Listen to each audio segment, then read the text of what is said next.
Alright, you guys, I recorded some sessions already. This is going to be number 2, Advanced Types of Escape. I've already recorded some of these and I'm going to put them on overlays, an overlay of this video, but I always said too, sometimes you get the full split, sometimes you don't. And I was telling some of my people in blogs on YouTube videos already that they're trying to get their splits back, and I say to them, like in some of my videos, I want to talk about a little bit of that too. Some odd reason, you got your better days than others, and for some weird reason, I told people this, it seems like the location, you're better in one location than others, or facing a different direction, north, south, east, or west.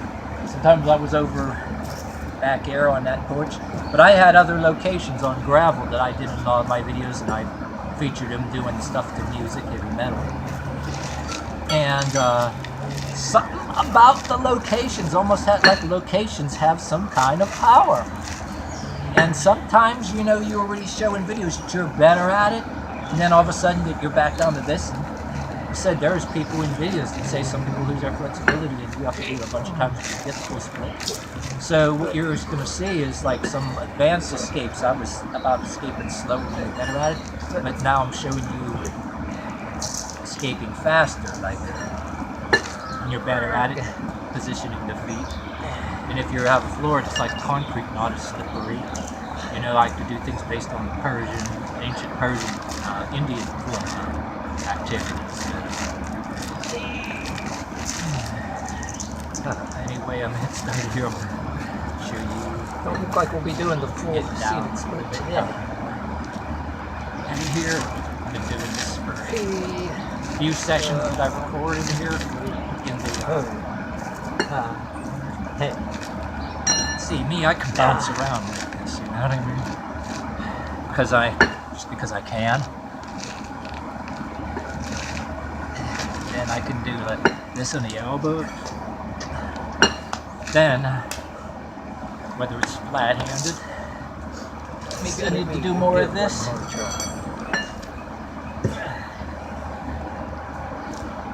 See, you start to go down a little bit when you do more of this. Whole session. Windmill it, and also do it standing up. Then, bare fist also gives you some more without using a yoga block.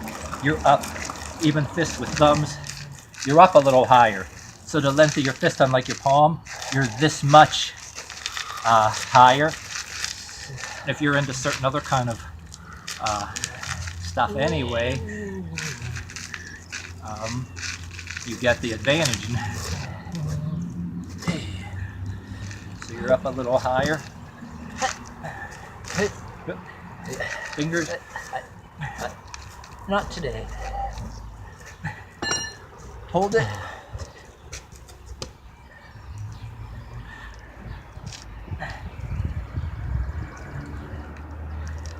And there you go. Then come up out of it. Move those feet. Hey, wait, one more time. Hit, hit. Hey. Wag it out. Stomp it out.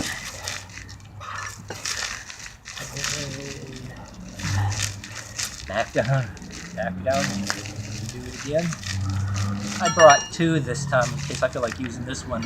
My goal was eventually to raise both of them into the air. But, see, this is one of the things where I want to be truthful in my videos and definitely nothing fake. I'm trying to deal with the phenomenon that why some of us can do it and some of it can't, because my whole system in the hamstrings, everything, it's not just in the legs, it's in under here too.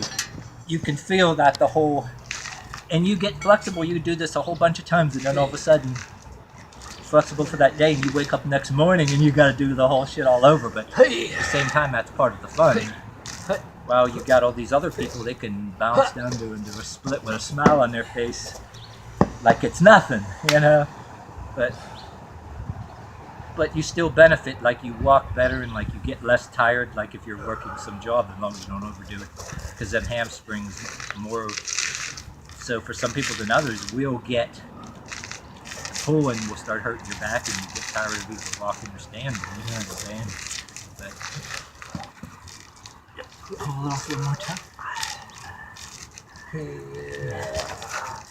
And get my pants from hanging up here. I don't wear the yoga gear and all that junk. Athletic shoes. As a matter of fact, the boots are also a platform to keep my ass from falling over. Wag the feet around. Try to get into that seated position. Little lower, little lower, little lower, little lower, little lower, little lower. Limbo lower now. How low can you go?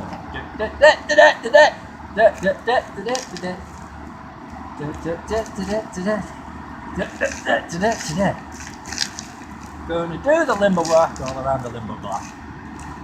Now look at this seat. You may want to shift yourself a little bit.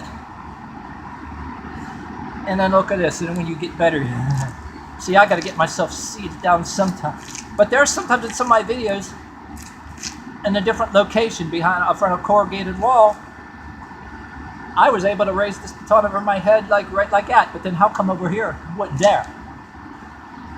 But then another thing, advice I want to give you too, I want to feature more of this if I could get the stuff to do it. Like, you know, hillsides, little things where there used to be creeks running, or get yourself some blocks on each side of the feet. Like, for example, if I was in this camera, have some blocks that are bolted or something. Or make a big, 2x12 board, nail blocks to it, and make yourself where it's not quite a stretch, but about this much, and have it where your feet are against the blocks and you can hold it there. And then maybe you can move the blocks a little bit more. Okay, and now we're going to get up.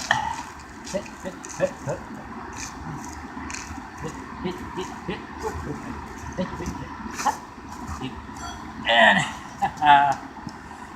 looks like we're not going to get the full one today. But anyway, some of you guys, you can... I'm not kidding. Even some of my videos, I have done it. It's like the different locations have some kind of power. And I've done it before here. It wasn't exactly perfect, but I told you before, it's like a big bungee cords underneath there.